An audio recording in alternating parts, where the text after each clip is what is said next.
Sage comme un orage, le nouveau spectacle tout public de Mélanie Baxter-Jones est une ode à la tolérance et à la différence. Rencontre avec l'artiste en pleine répétition à la MJC de Chamonix. Bonjour, je suis Mélanie Baxter-Jones, je suis comédienne. J'ai travaillé pas mal pour le théâtre en France, pour pas mal de Molière, etc. Et puis aussi en Grande-Bretagne. Et je travaille aussi pour la télé et le cinéma français. Récemment, j'ai tourné pour Fred Grivois, pour une série dans le coin, là, pas très loin, à Morzine. Vous êtes en pleine création de Sage comme un orage. Pouvez-vous nous en dire un peu plus sur ce spectacle ? Alors, c'est une pièce de théâtre avec une comédienne et un comédien-musicien, qui est Claude, qui est juste là à côté de moi. Et c'est un spectacle, enfin une pièce en tout cas, qui parle du savoir-vivre ensemble et du handicap, entre autres. Toutes les pièces que moi j'ai écrites, en tout cas, elles traitent de la différence, parce que ça, c'est vraiment des thèmes qui sont importants pour moi.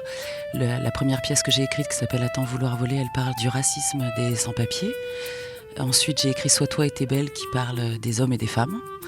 Et donc là, j'avais envie de parler de handicap et du vivre ensemble, parce que je trouve que ça, c'est quelque chose qu'on sait de moins en moins faire. Je fais partie d'une association qui a accueilli 52 personnes qui arrivent d'Ukraine, et probablement que le savoir-vivre et le vivre ensemble a été un petit peu appuyé avec ça. Quel a été le déclencheur de cette création ? Alors, le Théâtre de la Taupine, le festival Au Bonheur des Mômes aussi, et la Fédération française des œuvres laïques 74 m'ont demandé de créer ce spectacle, en fait. Le thème proposé à la base, c'était « Quels enfants allons-nous laisser à notre monde ?» C'est une question d'adulte, donc c'est difficile de faire un spectacle pour enfants sur une question d'adulte. Donc, je leur ai dit « Je peux faire ce que je veux ?» et ils ont dit oui. Pouvez-vous nous en dire un peu plus sur l'histoire de Sage comme un orage ? Il y a un tout petit peu deux histoires parallèles, c'est-à-dire qu'il y a deux personnages dans cette pièce qui évoluent de façon différente, mais qui en tout cas se retrouvent enfermés dans une pièce ensemble. Pour des raisons XWZ, j'ai pas envie non plus de dévoiler toute la pièce. La fille, elle s'envole assez facilement dans un monde imaginaire pour se protéger un petit peu de la réalité. Et lui, le garçon, qui s'appelle Ben, il est plutôt, lui, ancré dans une réalité et il a envie du contact de l'autre. Donc ce sont ces deux mondes-là qui se rencontrent et puis qui s'affrontent, mais pas que, ils apprennent à se connaître et à fonctionner ensemble. Si tu veux, je disais ça, je voulais pas te gêner, quoi. Mais patate, c'est toi que ça gêne. Penses-tu qu'il soit primordial aujourd'hui d'intégrer une identité éducative dans les spectacles pour jeunes enfants ? Alors moi, je crois clairement que le théâtre, ça peut être un acte politique et social, et sociétal plutôt d'ailleurs. Et c'est vrai que comme moi, je travaille en tout cas toujours sur des thèmes qui sont quand même un peu lourds et riches. Je crois pas que je fasse du forcing d'éducation, ça m'intéresse pas du tout.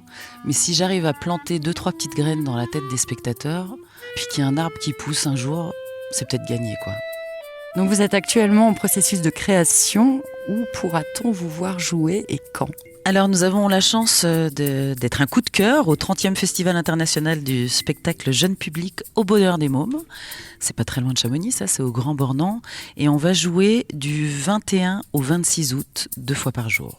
On a aussi des partenaires à Chamonix qui nous aident beaucoup à créer ce spectacle, surtout en logistique, c'est-à-dire qu'on a par exemple le Plan B et Osmose qui nous accueillent pour les repas. Il y a aussi l'AIM qui contribue financièrement, Bungalow Graphique qui nous ont fait une affiche, Charlie Adam nous a fait une très belle affiche, je trouve, et c'est un très beau cadeau. Il y a aussi la Dami qui nous suit et puis on espère d'autres partenaires. Si vous aviez envie d'être partenaire, n'hésitez pas à nous contacter, hein. On a besoin de vous. On peut nous contacter sur l'adresse mail encidesoi, ENCIESOI, @icloud.com. Nous étions en compagnie de Mélanie Baxter-Jones pour son nouveau spectacle tout public, Sage comme un orage, que vous pourrez voir au festival Au Bonheur des Mômes au Grand Bornand du 21 au 26 août. Et pour nous quitter en beauté, voici un petit extrait de son spectacle. Handicap. Vas-y, dis-le. Handicap. Dis donc, tu pourrais quand même le dire avec un peu plus de fierté, hein, parce que c'est presque cool en fait. Bah si, handicap, tu sais d'où ça vient ? Handicap, ça vient de hand in a cap. Hein ? Hand La main ? in a cap. La main dans la casquette ? Non, mais c'est comme le footing, ça veut rien dire. Mais si, ça veut dire. Là, ça veut dire que, en fait, il y a très très longtemps, bien avant que tes poivres et sel de parents soient nés, quand les sportifs, ils étaient très très forts, on leur mettait la main sous la casquette. Hand in the cap, pour créer un désavantage. Attends, ça veut dire que les hand in a cap...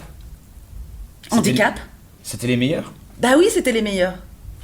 Et d'ailleurs, c'est encore resté aujourd'hui. Parce que tu vois, c'est les meilleurs comme moi. Moi, tu vois, je suis un peu une reine. Ouais, t'es surtout la reine des pommes, ouais. Avec ta pomme accrochée, là, tombée au milieu de ton champ. Tu te moques de moi, là? Tu dis que moi, j'ai une pomme? Les autres, ils disent tout le temps que j'ai un boulet, que je traîne une casserole, que je suis un boulet. Et toi, tu dis une pomme, c'est pareil. Mais ça va, je rigole, c'est bon. On pourrait dire t'es la reine des pommes, la meilleure. En compagnie de soi, avec Sage comme un orage, sur Globule Radio 90.5. Yeah!